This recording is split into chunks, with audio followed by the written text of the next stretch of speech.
faut toujours avoir une espèce de méfiance par rapport à une industrie, n'importe laquelle, peut-être surtout la finance. Là. Ouais. Et quand il y a des choses établies, il faut se questionner, savoir le pourquoi du comment. Puis ce que j'ai toujours aimé faire, c'est de comprendre la mécanique. Et si en ce moment, il y a une uniformité dans le message où les gens vont dire mets tout ton argent dans les FNB indiciels, puis c'est facile, tout ça, ça sert qui? Pourquoi? Quand il y a une uniformité, moi, je la questionne tout le temps. Et puis, très souvent, il faut se rendre où ne se trouve pas la foule. Les endroits qui sont négligés par certains, c'est là qu'on a plus le chance, je crois, la chance de trouver son compte ou des opportunités. Mais si toute l'industrie s'en va dans une même direction, moi, je ne vais pas suivre.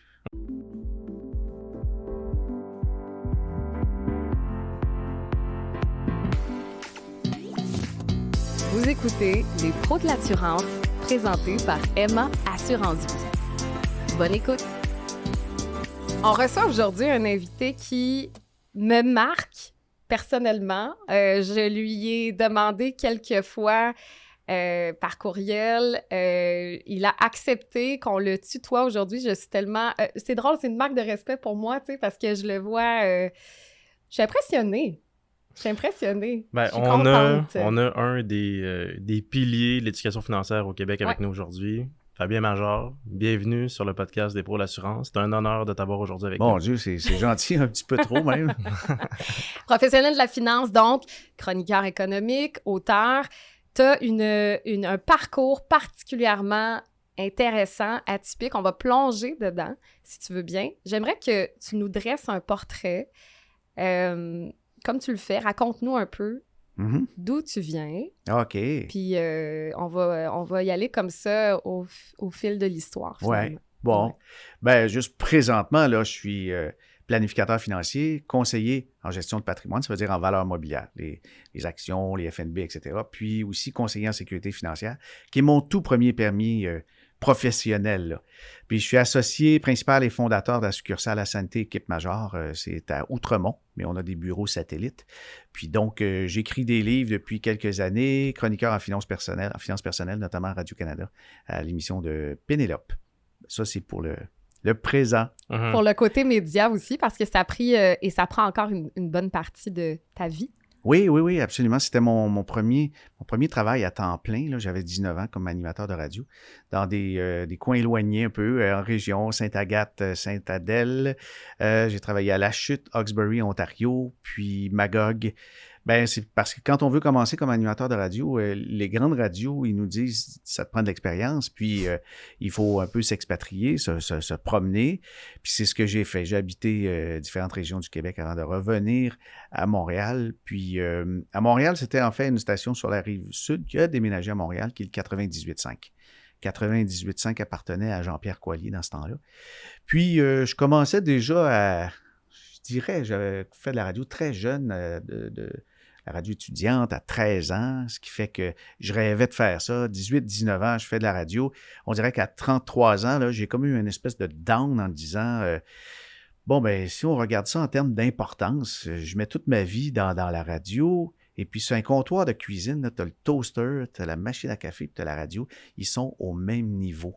C'est pas plus important. Mais tu enlèves la cafetière à quelqu'un, puis c'est sûr que c'est plus important même que la radio. Ça vient les chercher. Oui. Ce qui fait que j'ai commencé à banaliser ma propre profession en disant finalement, est-ce que j'apporte quelque chose de significatif aux gens? Puis c'est là que j'ai comme voulu aussi avoir un plan B. J'avais des confrères, des consoeurs à la radio. Il y en a quelques-uns là, qui ont eu des très belles carrières et ça l'a implosé dans le sens que quand la station a changé de son, quand les propriétaires ont changé, bien, ils ne se retrouvent plus de travail. Puis s'il y avait un niveau d'études, je te dirais sans juger personne, un niveau minimum d'études, ben, il n'y avait pas possibilité de faire d'autres travails qui étaient des fois un peu significatifs à leurs yeux, puis ils tombent dans une déprime, tout ça. Puis avec des enfants, à 22 ans, j'ai eu mon premier garçon. Ma conjointe à l'époque avait une fille que j'ai adoptée. On a eu 2 autres garçons. Donc, j'étais vraiment un pourvoyeur de la famille. Et je ne pouvais plus penser uniquement à mes propres besoins puis à mon propre fun de faire de la radio. Puis, Donc, c'est un besoin de sécurité qui t'a amené ouais, finalement c'est vers le ça, monde c'est des arrivé. finances. Mais aussi en même temps, tu sais, il y a 3 ans, quand tu débutes la radio, tu as 3 ans où tu te cherches. Tu prends la voix des autres, tu imites les autres animateurs, tu imites le style, tu fais le même joke que les humoristes connus. Puis là, tu es en quête. Après 3 ans, tu te dis, bon, ben, je vais me débrouiller avec la voix que j'ai. Mhm. Puis c'est Tu un prends peu confiance. oui, la confiance arrive, puis finalement, tu as ton propre style. Puis la radio, ce qui me décevait, puis je crois que c'est une déception encore pour des jeunes animateurs, animatrices qui sont passionnés par le métier, c'est qu'on va donner de la place à ceux qui sont très originaux, des personnalités, des gens des fois qui n'ont pas de diction, puis c'est pas grave, mais ils sont tout à fait authentiques. Ça devient des stars. Mais ceux qui ont la radio à cœur puis qui l'ont dans les veines, qui veulent faire de la radio, on leur dit, toi, ta personnalité, étoffe-la et tu vas juste faire ce qu'on te demande. Alors, les jeunes passionnés ont la misère à éclore parce qu'on leur dit d'étouffer leur personnalité, mais on va embaucher des personnalités. Ce qui fait que le métier Drôle est de particulier. dualité là, dans Oui, ce c'est une métier-là, dualité, ouais. exactement. Puis est-ce que quand tu faisais de la radio, est-ce que tu avais en parallèle toujours cet intérêt, même cette passion pour les finances, ou Pas est-ce en que c'est tout. arrivé plus tard? Non, j'en avais pas OK. aucune passion pour la finance. OK. Non, l'argent est une nécessité et puis le jeu de l'argent, tout ça, j'étais même un peu réactionnaire, rebelle. Puis pour moi, l'argent, c'était synonyme d'entourloupette, c'était synonyme de magouille. Et puis ceux qui en avaient, ben c'était la finalité qu'ils cherchaient. C'était pas... non, je travaillais pas... j'avais pas déjà quelque chose pour l'argent, mais plutôt, j'ai mis en dormance ce à quoi je pensais être destiné. C'était plus le côté scientifique, la médecine, la biologie. J'étais en sciences pures, puis j'ai tout laissé pour la radio. Puis après, je cherchais quoi faire, mais il était un petit peu trop tard, à 33 ans, de me dire, bon, mais je vais continuer mes études, puis je vais aller en recherche en biologie. Je considérais qu'il était un petit peu trop tard, là. Ouais. Surtout avec 4 enfants à nourrir, pour Oui, voir de la famille. c'est ça. Il fallait que je puisse trouver une profession que l'apprentissage peut se faire en même temps que tu travailles, puis la sécurité financière, l'assurance, ça en était. Là. C'est exactement ça. Ouais. Mon père travaillait là-dedans. C'était lui qui était le plus fatigant. C'est lui qui insistait beaucoup pour que j'aille un parachute, un plan B. Puis lui, il a su m'attirer en disant, ben regarde, tu as le volet placement. Tu peux faire de l'assurance, mais tu peux avoir aussi le volet placement. Là, ça a commencé à m'allumer parce que je trouvais ça un petit peu plus valorisant que l'assurance. Puis mon modèle, mon père, lui, il était tout le temps parti. Dans ma jeunesse, il n'a pas le temps de jouer avec moi. Il était tout le temps parti en congrès, partout. Il a eu une belle carrière en assurance. C'était pas quelque chose pour moi qui était attirant dans la description puis dans l'exemple que j'avais. Même si tu vois, c'est un artisan des assurances Vie Desjardins. Il a cofondé Assurance Vie Desjardins avec Alfred Rouleau. C'est pour ça aussi que je suis né à Lévis. Je suis né à Lévis dans la région de Québec. La famille était établie là parce que mon père travaillait chez Desjardins. Mais quelques années plus tard, après avoir passé chez AXA, il a perdu son emploi, puis il a parti la première agence de courtage en assurance qui représentait des groupes avec des agents. Il y avait Transamerica et il y avait aussi The Manufacturers Life Insurance Life of Canada. Manufacturers, c'est Manuvie. Et à l'époque, lui disait, écoutez, Manufacturers, on va avoir de la misère à vendre votre nom, là. C'était une ancienne compagnie d'assurance qui faisait affaire dans les manufactures, les vieilles usines, beaucoup d'Asie, de Chine, de Philippines, puis elle était d'origine canadienne. C'était une mutuelle, un peu comme un groupe coopératif comme Desjardins. Puis l'histoire dit que mon père avait convaincu Manufacturers Life Insurance of Canada de changer son nom pour Manuvie. Et à ce moment-là, il a ouvert les contrats, il a convaincu Manuvie de vendre des contrats par des conseillers qui sont autonomes, indépendants, qui pouvaient donc vendre plus qu'une compagnie d'assurance. Et puis, il s'est mis à recruter quelques conseillers stars, dont les Cloutier, qui ont fondé le groupe Cloutier à Trois-Rivières, dont les Savard à Québec, et d'autres un peu partout. C'est une partie de l'histoire, quand même. Ah, 100%. Oui. Mais même tantôt, quand tu disais que ton père t'avait parlé de comment tu peux intégrer l'assurance, le placement, d'autres sphères de notre profession, ça, c'était avant même la création de l'Institut québécois de planification financière. Oui, Il parlait de planification financière avant même son temps. Là. Fait qu'on avait bien quand sûr. même quelqu'un d'assez innovant là, qui t'a influencé. Là. Mais tout le temps de ma carrière en radio, de 19 ans à 33 ans, il revenait chaque année en disant « Il y a de la place pour toi au bureau, si tu veux venir. » Puis je pliais pas les genoux jusqu'à ce qu'il vende le bureau. Quand il a vendu le bureau, là, c'était devenu une dimension un petit peu plus humaine. C'était un cabinet avec quelques personnes. Puis là, ça me faisait peut-être un peu moins peur, l'apprentissage. Mais c'était en 96-97 que là, j'ai commencé à lire les livres d'assurance de personnes, puis les livres de fonds d'investissement. Puis à ma grande surprise, la matière rentrait, j'étais comme une éponge. Ouais. Puis je passais les examens d'un coup. Là, j'ai compris que je n'avais pas perdu ma capacité au niveau des études que j'avais mis de côté pour faire de la radio. Là. Mais c'est là souvent que je l'ai souvent entendu avec des clients que mais là, retourner à l'école, faire un pivot dans ma carrière, l'étude, les examens, ça me fait peur, ça fait 10 ans, 20 ans que j'ai pas fait ça. Souvent, quand la passion est au rendez-vous, c'est une formalité, les examens. Là. Bien, si c'est pas la passion, c'est la nécessité. Parce que dans ce cas-ci, moi, je n'étais pas passionné par ça, mais je savais que je devais gagner ma vie. Et puis, c'était mon choix d'étudier. Mais quand à l'école, on te présente la matière, on dit c'est le cursus, il faut que tu passes à travers ça. Puis, ça, c'est forcé. Là. C'est forcé. Ouvre tes oreilles, on va te la mettre dedans le plus qu'on peut. Exactement. Est-ce que, je veux savoir, puisque la finance n'était pas une passion à la base, est-ce que c'était obligatoire pour toi de dire « OK, je vais faire ça, mais je vais également rester le gars de médias que je suis et donc écrire des livres, aller parler à la radio de ce domaine-là. » Est-ce que c'était important pour toi de le mettre sur la map ou justement de devenir un peu une figure emblématique de ça au Québec? Non, c'est devenu un petit peu plus tard, pas une nécessité, mais un besoin. C'était un challenge? Un mode de survie pour moi. Ah oui? Oui, carrément. Parce que pour faire un petit bond après que mon père m'ait convaincu d'aller dans le domaine, puis d'avoir une seconde carrière, lui, il se concentrait bien plus sur l'assurance. Moi, la finance m'intéresse davantage.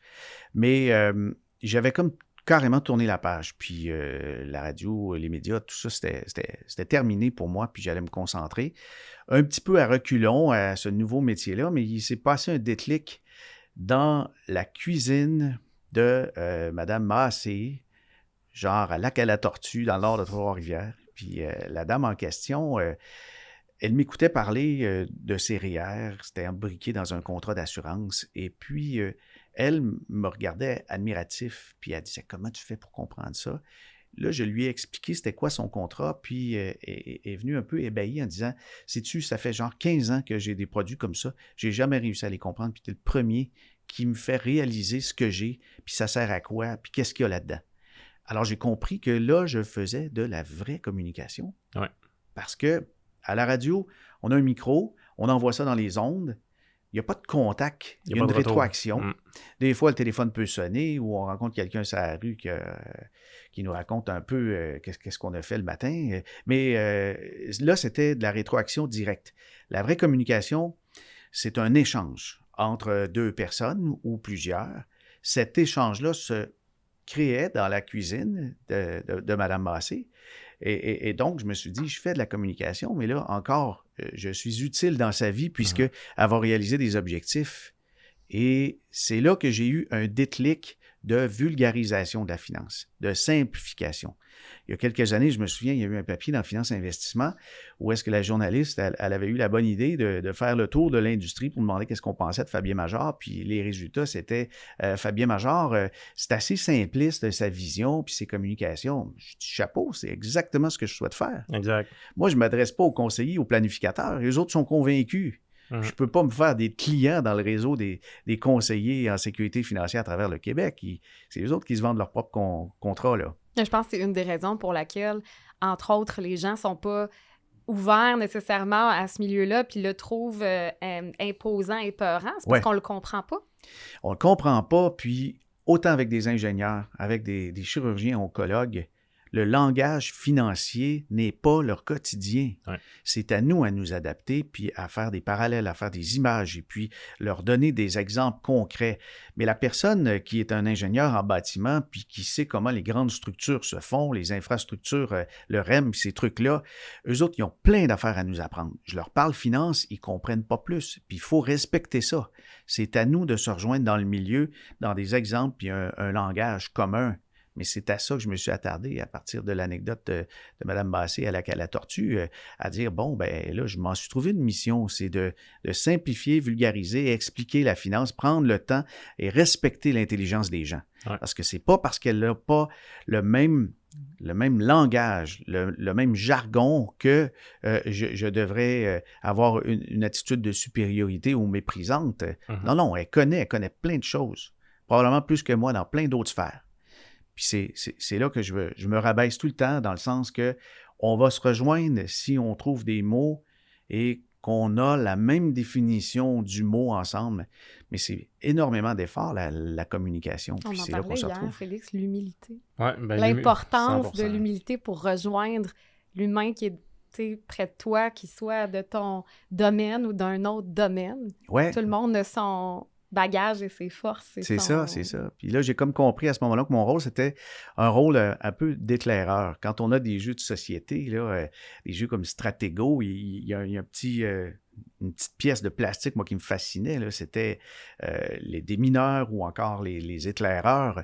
Ceux-là, ils s'en vont devant sur le chantier, puis ils regardent qu'est-ce qui s'en vient, puis ils ramènent l'information pour que toute la Légion puisse aller dans une direction. Mais c'est ça, mon rôle, c'est un petit peu d'être un éclaireur, puis de décoder l'information financière pour que ça devienne quelque chose d'utile. Dans mon parcours, les premières années, une des choses que j'avais remarqué, c'est l'impact aussi de la psychologie dans l'approche de l'écoute active. Puis un des sujets qu'on avait déjà parlé dans le podcast, c'est l'importance de l'écoute active, mais de trouver également les minimums communs entre une personne. Ça facilite un climat de communication qui est sain, qui est efficient. Puis c'est là que de les faire parler de leur projet, c'est comme la façon, le raccourci le plus rapide pour être capable de trouver justement ce niveau-là de communication, niveau de langage où ils sont. Puis là, on va attacher le tout derrière le projet, le plan financier qu'eux vont avoir. Puis là, après ça, on devient avec une communication qui est efficiente, un plan qu'ils vont comprendre, parce qu'on est capable de tout le temps faire les rappels aux fameux plans financiers, leurs objectifs qu'ils veulent réaliser. Ça, souvent, je pense que beaucoup de jeunes conseillers, ça peut leur prendre un peu de temps à aller comprendre tout ça. Oui, on a de la formation à l'Institut québécois de planification financière sur le sujet, tu sais, comment guider une rencontre client, bien comprendre les besoins, décrire son projet. Mais dans un cas réel avec un client qui est émotif, on parle de sa vie, on parle de ses rêves, on parle de ses enfants, sa sécurité financière, la fragilité que sa famille peut vivre si jamais un jour il n'est plus là pour être le fameux pourvoyeur de la famille. Ben oui, c'est important de bien communiquer, mais il faut savoir écouter également. Fait que dans ton parcours que tu as passé, tu es quelqu'un qui parlait à un micro puis il n'y avait pas nécessairement la rétroaction. Je pense que l'écoute... Ben, j'écoutais pas. Je m'écoutais moi. Ouais. Mais je pense que c'est venu te chercher également. Quand je t'écoute, que tu parles de Mme Massé, tu étais vraiment à l'écoute de son niveau de littératie financière où elle était, de ses projets. Parce que comment aller communiquer, vulgariser ça, ben ça, ce bout-là, tu l'avais quand même très, très bien entraîné chez toi de par ta carrière en radio. Fait que d'être capable de connecter tous les fils ensemble, c'est ça qui fait que notre métier est important. Oui, exactement. C'est ça qui le rend important. Mais c'est aussi, je crois, le bagage que j'ai eu en radio, j'ai fini par m'en servir, mais je l'ai mis en dormance pendant quelques années. Puis c'est juste que j'ai fait un lien à un moment donné quand je vous disais que les 3 premières années à radio, on cherche, on imite les autres, et puis on cherche sa voix. Mais en sécurité financière, en planification financière, dans l'investissement, rapidement, j'ai vraiment conclu que je n'ai pas à imiter les autres. J'ai juste à m'écouter moi, puis aller dans une direction, puis à créer ma propre identité.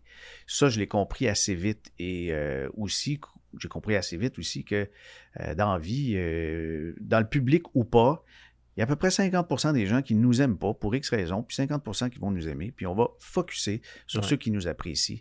Puis les autres, souvent, c'est un frein. C'est un frein à notre développement. Il y a de la critique, mais de toute façon, ils critiqueraient n'importe quoi. Exact.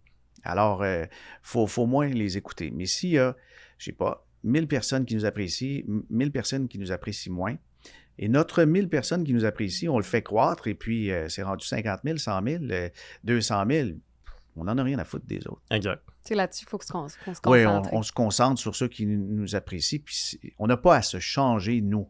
Mais l'éducation, la formation, les études, tout ça, je compare souvent notre profession à les arts du cirque, de la jonglerie, de l'acrobatie.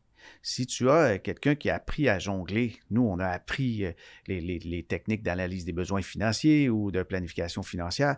On a toutes les techniques, on a tout le savoir. Mais si tu regardes deux jongleurs qui ont parfaitement la technique, ils lancent les quilles puis tout ça, où ils lancent, par exemple, ils lancent du feu, ils ont des torches, puis ils font un bon show. Mais s'ils sont tous pareils, lequel je vais embaucher? Moi, je suis un recruteur du Cirque du Soleil. Je vais embaucher celui qui a une couleur, celui qui est capable de faire sortir des émotions, qui me fait rire, mais qui maîtrise sa technique, mais qu'en plus, il est lui-même. Ouais. Et là, dans l'apprentissage de la finance, de toutes les techniques, c'est important de les maîtriser pour qu'ensuite, notre attention n'est plus sur l'art de présenter des chiffres ou des stratégies, mais c'est juste au niveau de la personnalité, au niveau des émotions, au niveau du contact humain, qu'il y a un déclic qui va s'effectuer. Tu sais, on a déjà parlé sur le podcast, puis j'aimerais ça ramener la fameuse dualité qui parlait en radio en début. Les gens, on aime ça, la personnalité. Les gens qui sont vrais, qui sont authentiques. Souvent, ça va même primer sur le talent même d'être capable de faire une prestation. Puis on avait déjà parlé, je crois, sur le podcast ou ensemble de Dave Morissette au hockey. C'est pas le meilleur animateur à la TV. C'est pas le plus grand communicateur.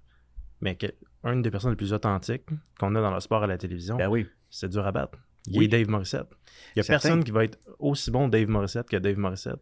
C'est ça qui est intéressant. Ouais. Puis c'est comme ça que tu vas retrouver le groupe de gens qui t'aiment, qui t'apprécient. Ben oui. Là, tu vas grandir à travers ce groupe-là. Puis ça, je pense qu'en tant qu'humain, là, on est en dehors de conseillers, là, mais en tant qu'humain, c'est un bon conseil tout le temps. Attache-toi aux gens qui t'apprécient, qui t'aiment comme que t'es. Change-toi pas pour eux. Ou encore, il faut toujours avoir une espèce de méfiance par rapport à une industrie, n'importe laquelle, peut-être surtout la finance. Là. Ouais. Et quand il y a des choses établies, il faut se questionner, savoir le pourquoi du comment. Puis ce que j'ai toujours aimé faire, c'est de comprendre la mécanique.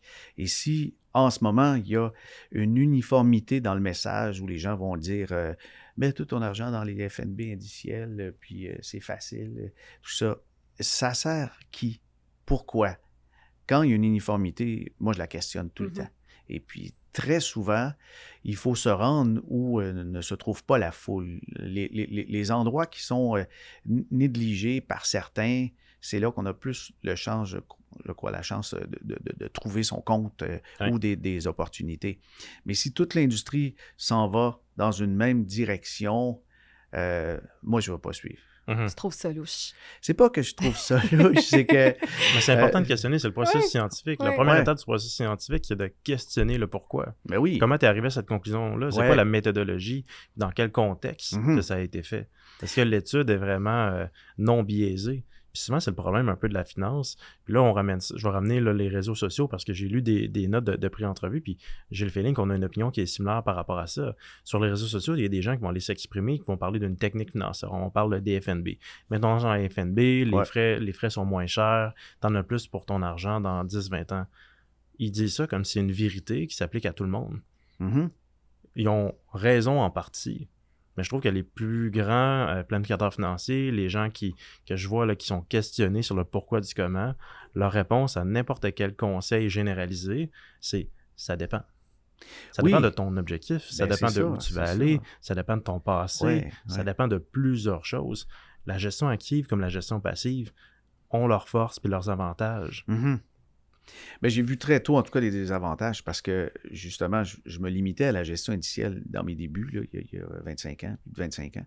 Et puis, je concevais des portefeuilles parce que c'était pas cher, puis c'était très performant. Mais je misais beaucoup, beaucoup sur l'indice Nasdaq, qui avait eu 2 années de suite de 100% de rendement. Ouais. Alors, quand tu mets 10 000, tu es rendu à 20 000. La 3e année, tu es rendu à 40 000. Ça va vite, hein? Puis s'il y a des gens qui te confient 100 000, puis après, ça se multiplie comme ça, la richesse, ça se crée très vite, mais c'est une richesse très, très, très fragile. Et on avait beau dire, et c'est dur à battre les indices, la personne qui voit son monde s'écrouler, puis on se retrouve en récession avec des dettes, pas de travail, le gros projet de dire j'ai besoin de mes capitaux dans 20 ans, ça tombe à l'eau, puis on a besoin, après 5 mois, de retirer les sommes qu'on venait juste de placer. Ben ça, si évidemment, il en manque 50, 60%, qu'est-ce qu'on lui dit? Ah, ben les indices à long terme, c'est bon. Oui, mais ma vie maintenant, à court terme, n'a plus de sens. Exact. J'ai besoin de mon argent. Et là, mes belles théories, moi, ils ne marchent plus avec la vraie vie, là. Comment tu t'es sorti de ça? Ben, c'est sûr, c'était tough. Je me souviens, ça, c'est début des années 2000, où est-ce que les marchés se sont écrasés. Il y avait des scandales financiers avec des histoires comme Enron, comme aussi Nortel, qui était une vaste fraude. Ben, il n'y avait pas grand-chose à faire, je te dis. Je me suis trouvé une job. C'est ceux qui ont acheté le bureau de mon père, Groupe CMA. J'ai cogné à la porte pour être directeur des produits de placement à ce moment-là. Puis, je me suis mis à vendre plus d'assurance, puisque avant c'était principalement du placement. Puis c'est comme ça que je me suis reconstruit petit à petit. Là. Mais les débuts des années 2000, une claque n'attendait pas l'autre. Là. Ouais. Ah, c'est une période, les années 2000, là, c'était assez olé comme période. Les années 2000, là, il y a eu plein de crises qui ont éclaté, des fraudes, comme les attaques à Wall Street, 2001. 2008, après ça, la grande crise. C'était une époque incroyable pour les gens dans l'industrie. Là, il ne manquait pas d'action. Puis c'était toujours des conversations difficiles avec des clients. Oui, effectivement. Puis comment justifier à ce moment-là quand ils perdent 30-40%, puis on est devant une jeune famille qui n'a plus d'emploi, puis qu'ils se demandent comment ils vont sauver la maison. Puis là, ils disent que c'est la faute du gars des finances. Pas toujours. Des fois, quand la communication était bien bonne, puis ils comprennent aussi qu'on est également une victime, puisque nos revenus sont atteints. Mais ceux qui cherchent des victimes, ça, c'est sûr, c'est bien dommage. Mais ça arrive. Parce qu'on parlait... cherche des coupables. Oui, c'est ça. Ben, la réputation aussi de l'industrie, puis comment c'est problématique, ben, ça vient de ces j'ai pas une anecdote, ces scandales-là, finalement, entre autres. Ben, c'est une industrie qui attire... C'est une industrie on est dans l'argent. Là. C'est ça, l'industrie de la finance. Puis ben, les gens qui aiment l'argent, ben il y en a des bons, puis il y en a des mauvais, comme dans tous les domaines. Ouais. Mais c'est sûr qu'on est dans un monde qui est très capitaliste. Puis dans les gens qui sont très, très, très capitalistes, ben tu vas voir aussi des gens qui ont des problèmes eux-mêmes. Puis ces problèmes-là, c'est ceux-là, quand ils s'amplifient, puis tu sais, il y a beaucoup de documentaires qui sortent sur les fameux scandales, les fameuses fraudes. Puis tu te rends compte que même eux, ils ont été pris à leur propre jeu. Là. Oh oui, ils sont arrivés là-dedans, puis là, ils ont tombé dans un cercle vicieux, puis là, ben, le cercle est engrangé, puis là, ça continue, puis c'est que le jour que la roue s'arrête, que tout s'écroule. Mais ces personnes-là, fondamentalement, il y avait un enjeu, il y avait un problème. Ouais. Après ça, c'est comment qu'on peut venir contrer les prochains crimes financiers qui vont se passer, les problèmes de grandes crises qu'ils vont avoir. Ben, c'est par de la réglementation, c'est par de l'encadrement, c'est par de la formation, puis la formation qui n'est pas juste au niveau des professionnels, mais aussi de la population. Si la population se pose plus de questions, quand ça sent mauvais, mais tu as tout le temps une dualité. Tu as tout le temps une dualité. Les gens cherchent le gain rapide. Et puis, quand tu dis que le gain rapide est pas très payant, quand tu veux garder tes choses, ben là, ils sont un peu déçus. Puis, ils cherchent un autre gourou qui va leur dire que le gain rapide est possible. Ce matin, avant d'arriver dans le studio, je lisais une anecdote sur les NFT. Les NFT qui ont eu une croissance vraiment très rapide, un petit peu après la poussée de croissance des cryptos. Ben, les NFT, un des premiers à s'être vendu une fortune, c'est le premier tweet de Jack Dorsey, qui est le fondateur de Twitter. Son premier tweet s'est vendu 2,9 millions de dollars. Et la valeur du tweet aujourd'hui en NFT, c'est 277 piastres. Tu sais, quand des gens se sont lancés là-dedans pour la quête de gains rapides, je ne sais pas qu'est-ce qu'ils s'imaginaient, mais... C'était un trend, c'était une tendance, c'était la nouvelle affaire. Je pense qu'un des principes fondamentaux qui est toujours oublié par ceux qui sont accrochés par le gain rapide, c'est que c'est un zero-sum game. Les gains de un sont les pertes des autres. Oui. Ça a toujours été là. L'argent ne se crée pas de nulle part. Là. Il y a des transactions financières. Puis quand ça monte trop rapidement, quand ça devient un peu trop facile, si tu commences à te questionner, tu te rends compte qu'il y a plus de cachotterie que tu pourrais le penser. Tu sais, les fameuses plateformes de trading de crypto-monnaies, ils étaient financés par qui? C'est qui était derrière ça? Ouais. Dans une industrie qui est non réglementée, là, les scandales commencent à sortir, mais finalement, c'était des grands financiers qui eux, ben, ils pompaient le prix, puis après ça, ils s'en débarrassaient d'un seul coup. Fait que quand le prix plongeait, ben, eux rachetaient pas cher, ils repompaient le prix, puis ils faisaient ce cycle-là. Fait que l'argent qu'ils prenaient, c'était pas l'argent entre eux, là, les grandes puissances, c'est l'argent des déposants. Ouais. C'est ceux qui croyaient au rêve que hey, je suis à 18 mois de l'indépendance financière. Je vais pouvoir l'avoir, ma fameuse Ferrari. Oui, ils s'accrochaient à ces rêves-là. Mais quand tu commences à t'accrocher à ces rêves-là, tu deviens un peu tu t'es mis toi-même tes propres œillères, tu vois plus rien, tu n'entends plus rien, puis tu t'en vas tranquillement vers le mur. C'est ça le problème des gens qui s'accrochent à l'argent rapide. Ça n'existe pas, Fabien, l'argent rapide. Tu as des coups de chance, mais l'argent rapide n'existe pas. Ben c'est ça, je voulais qu'on parle justement, si tu veux bien, de... Tu as malheureusement croisé le chemin de Vincent Lacroix. Ouais. Et tu t'en es sorti. Oui, je m'en suis sorti, effectivement. Par ton instinct, tu as justement là, l'espèce de petite voix qui disait quelque chose il y a quelque chose qui ne fit pas, là. Ouais. Ben, j'ai parlé tantôt qu'après la crise de l'éclatement de la bulle techno en 2000, je suis devenu directeur des produits de placement chez Groupe CMA. Mais il y avait une firme de courtage là-dedans qui s'appelait Lunar. Et Lunar a été acquise par Teraxis, qui était un bras de la Caisse de dépôt de placement. Puis à un moment donné, le nouveau président de la Caisse veut se défaire de l'industrie financière dans ses participations et revend à toutes sortes de groupes des morceaux de tout ça. Et Vincent Lacroix a acheté Teraxis. Moi, j'étais toujours directeur des produits de placement. J'apprends que lui achète. Mais déjà, il y avait quelque chose de louche tout le temps par rapport à Lacroix. C'est qu'il achetait des compagnies en série, puis on n'avait jamais la même histoire par rapport à la provenance de ces sommes d'argent. Il disait des fois que c'était ses oncles qui finançaient. Il y avait des histoires qui parlaient que les Hells Angels finançaient ses acquisitions, et puis d'autres que c'était des montages un peu douteux, là. Donc, le personnage n'était pas clean dans l'industrie.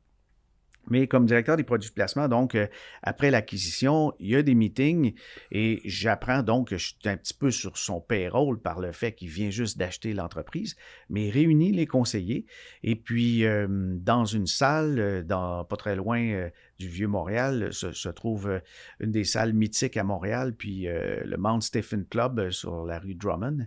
Et dans cette salle-là, qui est vraiment très, très chic, là, Lacroix prend la parole et il parle de ses projets. Puis, c'était pas quelqu'un qui était très habile en communication, là.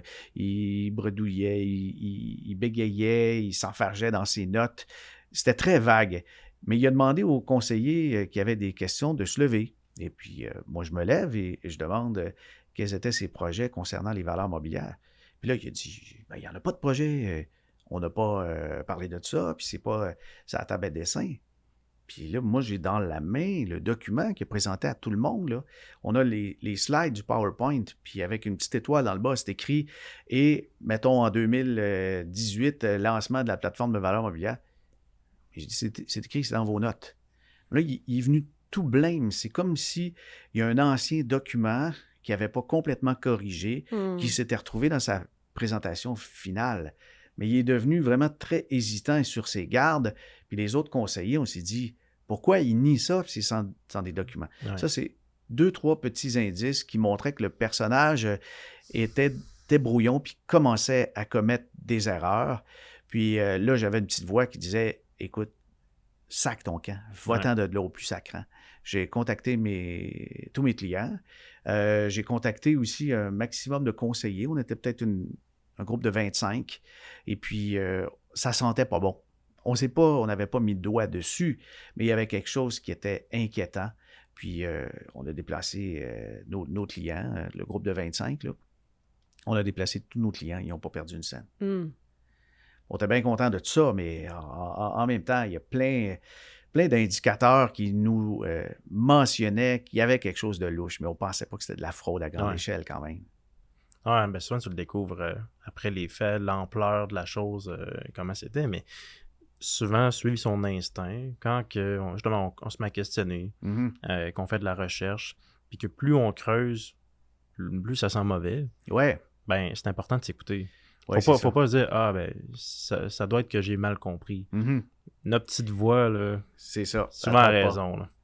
Puis dans le cas des États, des fonds de Norbo, ils avaient des fonds. Et les fonds, on voyait que l'encaisse augmentait. Si tu as un fonds d'action canadienne, puis c'était rendu à 90% cash, ça ne marche pas, là. Pourquoi tu as autant de cash? Tu payes un gestionnaire pour qu'il investisse l'argent. Lui disait qu'il avait peur que le marché tombe, mais c'est juste qu'il n'avait pas été capable de faire des manipulations de toutes les données du gardien de valeur. Il pouvait juste utiliser le cash pour le sortir, puis le remplacer par des transactions fictives. Mais c'était trop complexe de réécrire des mouvements en action. Il prenait juste le cash qu'il laissait gonfler. C'est ça qu'on a su par la suite. J'aimerais qu'on parle un peu de... Tu as écrit des livres, entre autres, Petits secrets et grands mensonges des banquiers. Oui. C'est un titre qui est quand même rentre dedans, mettons, un peu. Est-ce que le fait d'avoir vécu, là, tu sais, peut-être par la bande, ce scandale-là, est-ce qu'il y a des choses qui t'étaient révélées que toi, tu dis, il faut que j'en parle au public, il faut que les gens sachent ces choses-là, c'est important? Bien, j'ai accumulé toutes sortes de petites expériences depuis mes débuts, vers 1998. Puis, je les notais et je me disais, je vais faire un livre à un moment donné, mais j'ai eu certaines révélations, puis on parlait du cash rapide, mais l'industrie bancaire fonctionne comme ça, fonctionne avec des trimestres et les attentes de trimestres. Ouais. Le monde bancaire, Wall Street, ça c'est l'argent rapide, faire le plus d'argent dans le moins de temps possible. Boston, c'est les compagnies d'assurance, c'est les compagnies de caisses de retraite, de gestionnaires d'actifs, c'est l'argent patient. Mais le monde bancaire a toujours été stimulé avec des primes, des bonis, des quotas, des commissions rapides. Et puis, je voulais juste rappeler au public qu'un banquier n'est pas là pour faire la charité et ce n'est pas une extension des sociétés de la Couronne du Canada. Ce sont des compagnies qui sont là à but lucratif et puis elles sont pas assez maîtres dans l'art de jouer avec les fractions de scène pour transformer ça en milliards. Et mon petit message qui est relativement simple, tu veux faire de l'argent avec la banque, achète des actions, mais mets ton argent ailleurs. Puis est-ce que tu t'es attiré des ennemis? Il y a eu quelques réactions, je te dirais, menaçantes au début de certains employés de banque, mais il faut dire que l'éditeur m'a appuyé, il a conservé le titre que j'ai suggéré, et puis évidemment, il y avait une armada d'avocats qui ont vérifié toutes les données, les prétentions que j'avais là-dedans, et voulaient savoir si j'étais backé pour éviter toute poursuite.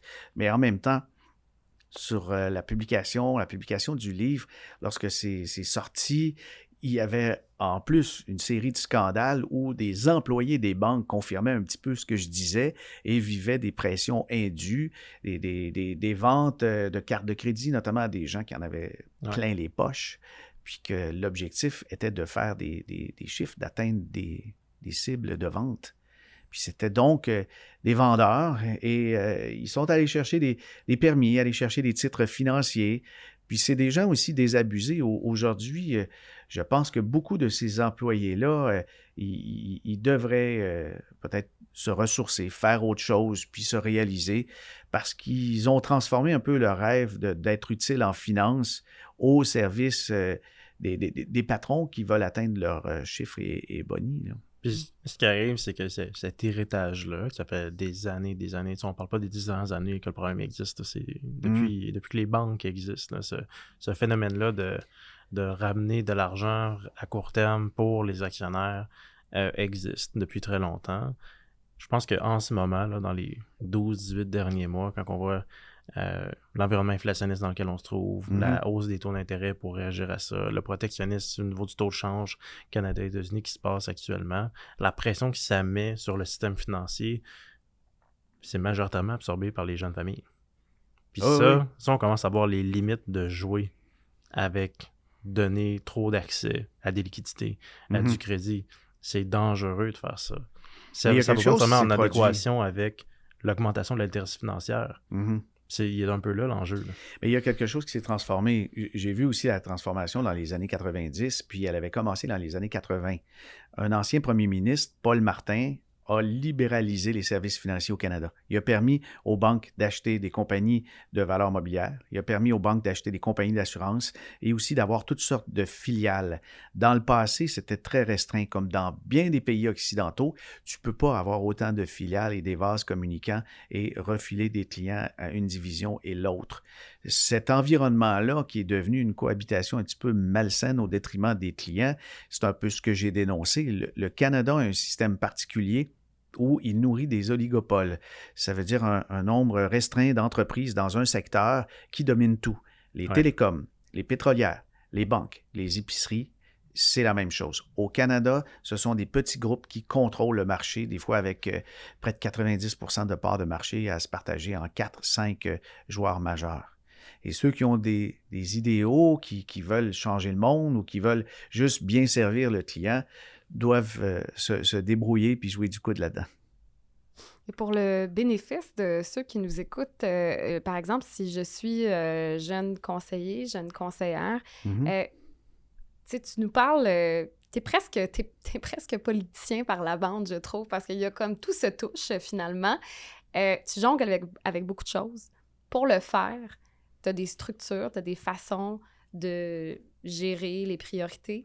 Comment tu fais pour tout amalgamer finalement? Donc, de la finance, le placement à ton podcast, à tout ce que tu fais. OK. Bien, j'ai trouvé ça dans mes lectures avec le crash de 2008-2009, l'effondrement des subprimes. C'est là que j'ai vraiment parti une stratégie. Je terminais un MBA, puis il y avait là-dedans des cours de communication que je suis allé utiliser, que je suis allé finalement me perfectionner, aussi de commerce électronique. Et puis, je me suis servi de ce que j'ai appris pour me faire une espèce de plan de match. Puis, 2008-2009, j'abandonnais carrément le domaine. Je ne savais pas ce que j'étais pour faire, ou j'essayais une dernière fois en disant, bon, ben, on est dans un environnement un peu malsain au niveau des finances. Les compagnies, ils ont brisé l'espèce de contrat moral avec le citoyen. Il y en a plein qui se sont appauvris. Moi, je voulais crier haut et fort, je suis quelqu'un d'honnête, et c'est là que j'ai fait mon personal branding. En premier avec un blog. Et j'ai parti un blog où est-ce que je mettais de l'opinion dans les services financiers. En 2008-2009, j'étais un des premiers à le faire, mais pour moi, mon modèle, c'était Barack Obama qui avait soulevé les foules avec le début des réseaux sociaux et le fait de pouvoir écrire des textes et permettre des commentaires en dessous, c'est ce qui était finalement l'ancêtre du blog, là. Mais à ce moment-là, je regardais différentes méthodes pour savoir où on s'en va dans la vie, qu'est-ce qu'on souhaite. Puis j'avais fait une petite lecture, je me demande si c'est Anthony Robbins, je pense que c'est lui. Mais le petit exercice révélateur, c'est à partir d'une feuille blanche, de noter, chronométrer 5 minutes, écris tout ce qui te passe par la tête, tout ce que tu as envie, tes projets, les objets que tu désires, les transformations que tu veux dans ta vie, du plus fantaisiste au plus réaliste, terre à terre. Puis là-dedans, je voulais jouer du piano, j'ai été batteur pendant quelques années, je voulais me racheter une batterie, je voulais avoir un petit chien, n'importe quoi, mais je voulais devenir planificateur financier, je ne l'étais pas. Je voulais écrire un livre, je voulais des choses reliées à la réalisation personnelle, je voulais refaire de la radio sur une base régulière. J'ai tout noté mes affaires, et puis au bout dans l'exercice, tu mets un chiffre de 1 à 10 en degré d'importance. Si c'est des choses qui sont significatives pour toi, tu mets un chiffre, mais l'exercice de 5 minutes fait que tu y vas vite, là, puis c'est très, très, très spontané. Et là, tu regardes, tu isoles les 1, les 2, les 3, les 10. Tu sais, le trip d'avoir une Porsche ou d'avoir une Ferrari, bien là, c'est-tu vraiment si important ça? Après l'exercice, là, la Porsche était rendue à 10, et puis, tu sais, jouer du piano... pas sûr, là. J'aime mieux d'entendre. Ils sont meilleurs que moi. Alors, les chiffres, finalement, la révélation, c'est que ce sont des années. C'est des choses que tu vas entreprendre dans la prochaine année avec le chiffre 1, 2, la deuxième année, 3, la troisième année, et puis 10, c'est plus loin. Alors, tout ce qui était important dans ma vie était numéroté 1, et puis là, j'ai vu, il n'y en avait pas tant que ça, là. Alors, je me suis attardé à ça. je me suis fait un plan de com qui comprenait le blog, entre autres. Là. Puis aussi, j'ai trouvé une petite méthode toute simple. Je crois que c'est Stephen Covey, la première fois que j'ai vu une publication là-dessus. C'est un ensemble de carrés. En fait, il y en a 4. Si on fait 2 lignes et puis elles sont recoupées dans leur centre, ça nous fait 4 cases. Il y a urgent, important, non urgent, non important, urgent, non important, puis non urgent, important. Dans notre vie, on va toujours recroiser ça. Et puis rapidement, je me suis fait une espèce d'exercice mental là, que, tu sais, le patinage de corridor, du niaisage de café ou de parler de la réputation d'un autre, ou tous des ragots, là, ça, c'est non urgent, c'est non important. Ça fait que j'essaie de l'éliminer rapido. Ça, j'ai pas de temps à perdre avec ça. Quand c'est urgent et non important, c'est un chum qui veut absolument te raconter une anecdote. C'est vrai, c'est un bon ami, mais il s'est produit quelque chose en fin de semaine avec la femme de son voisin, puis il veut nous raconter qu'il y a eu une date avec, puis tout. C'est pas important. Alors, il faut reléguer ça plus tard, mais tout classer les affaires. Quand c'est urgent, important pour moi, c'est un client qui rachète de l'argent, c'est un client qui a un décès, il se passe quelque chose d'important dans la vie du client. Et ça, il faut le régler au plus sacrant, puis j'ai du personnel qui le fait. Il faut mettre en place la structure pour être capable de le régler dans le temps. Oui, alors là où je m'occupe, c'est l'urgent important par du personnel. Moi, je m'occupe du non urgent et important. C'est quoi du non urgent et important? C'est la stratégie, c'est de l'investissement, c'est de l'apprentissage, c'est de l'éducation, c'est même planifier des vacances en famille pour garder une forme d'équilibre. C'est des choses qui vont faire en sorte que l'entreprise, le cabinet, va conserver son identité, sa culture, puis va grandir. Alors souvent, des gens qui sont dans les services financiers vont à l'urgent, à l'important, mais des fois de l'urgent non important et mettre de côté l'important qui peut être mis à plus tard. C'est ça la procrastination, c'est que des fois, on va remettre à plus tard des choses qui nous tiennent à cœur. Mais il faut d'abord savoir c'est quoi qui nous tient à cœur. Ouais. Quand on le sait, ben là, il se fait une espèce de révélation, puis ça va vite, on prend des décisions rapides. Là où je crois que j'ai eu une passion, c'est l'informatique, puis ça m'a vraiment, vraiment aidé, là, très tôt à la radio, et puis, tu le sais, Christine, avec les stations, tout est informatisé. Mm-hmm. Ça fait des années qu'il n'y a pas de tourne-disque, il n'y a plus de tape à cassette, là. Ça se passe avec des ordinateurs. Mais très tôt, je m'intéressais aux ordinateurs. Je pouvais ouvrir la machine, changer les cartes graphiques dedans. Et rapidement, j'ai créé mon propre site web. Tous les outils dont je me sers pour le podcast, je les manipule moi-même. Je sais les micros. Étant un gars de radio puis musicien, je sais comment les consoles fonctionnent. Alors là, ça va vite pour moi. Tout ce qui est technique et communication, je manipule les logiciels moi-même et quand je vois que ça prend un talent de créativité au niveau du look, etc., j'embauche. J'embauche un cousin qui est producteur radio. J'embauche une narratrice qui est à Québec. J'embauche un designer graphique pour le site web parce qu'il y a un talent pour les agencements de couleurs, puis tout ça, là. Donc, t'entourer de ceux qui sont meilleurs que toi dans certaines choses t'aide beaucoup. Exactement, mais je sauve du temps dans l'exécution informatique, ça, c'est évident. Oui, t'es chanceux pour ça. Oui. J'aime ça aussi, là. Mais ce que je trouve bien de t'écouter, c'est que tout ça part d'une structure de mettre un plan en place. Oui. Ça, je pense que c'est quelque chose que les conseillers qui nous écoutent peuvent garder en tête. Tu sais, l'exercice de 5 minutes, pour moi, là, ça fait du sens, c'est incroyable, parce qu'il y a le deuxième exercice qui vient de, là, maintenant, classe-le, de 1 à 10, puis là, justement, la fameuse règle de 1 an, 2 ans, 3 ans. Pour moi, ce que tu as décrit là, c'est révélateur. Je fais cet exercice-là certain durant mes vacances cet été. Oui. Parce que je trouve que c'est là souvent que le bas blesse. On a plein d'idées, mais les classer en ordre d'importance, d'avoir une approche, une méthode structurée, pour être capable de le faire de façon efficace. C'est ça qui est difficile, parce que quand tu les mets tous sur le même pied d'égalité, laquelle est plus importante que d'autres? Tu vas être capable de le faire un peu, mais de dresser un plan quinquennal, pas si simple que ça.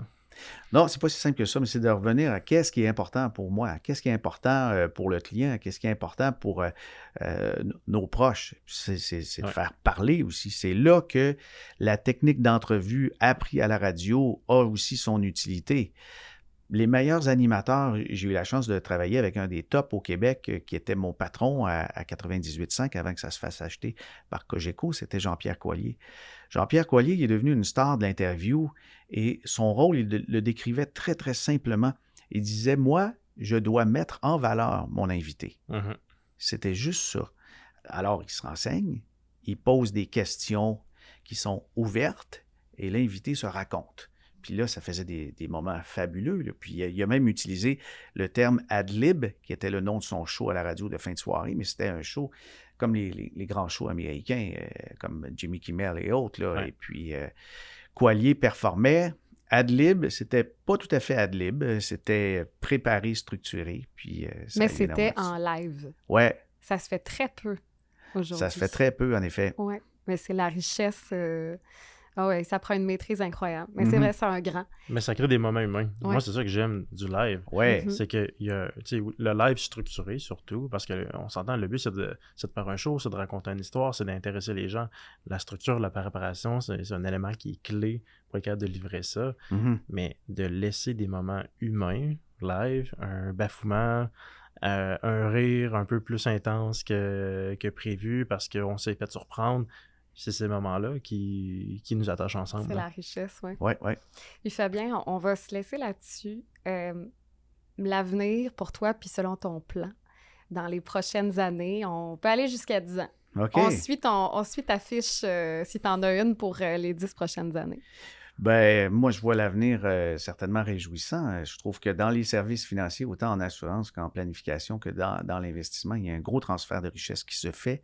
Et puis, actuellement, je conditionne mes jeunes conseillers associés dans l'équipe à justement saisir toutes les opportunités, mais ça me stimule énormément. De quoi je peux être très fier, c'est d'avoir su attirer des jeunes dans mon équipe, là. Ils sont dans la trentaine, début quarantaine, et puis sont mindés de clients, c'est favoriser le meilleur intérêt du client, là, mais je m'amuse dans ce que je fais, alors je vais continuer à m'amuser si j'ai quelque chose comme objectif dans les 10 prochaines années, puis rester en santé. Oui. Ben, on te le souhaite. Merci beaucoup. Ça me fait plaisir. Merci. Il faut toujours avoir une espèce de méfiance par rapport à une industrie, n'importe laquelle, peut-être surtout la finance. Là. Ouais.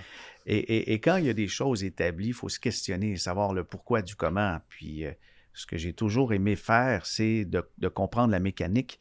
Et si en ce moment, il y a une uniformité dans le message où les gens vont dire mets tout ton argent dans les FNB indiciels, puis c'est facile, tout ça, ça sert qui? Pourquoi? Quand il y a une uniformité, moi, je la questionne tout le temps. Et puis, très souvent, il faut se rendre où ne se trouve pas la foule. Les endroits qui sont négligés par certains, c'est là qu'on a plus la chance de trouver son compte ou des opportunités.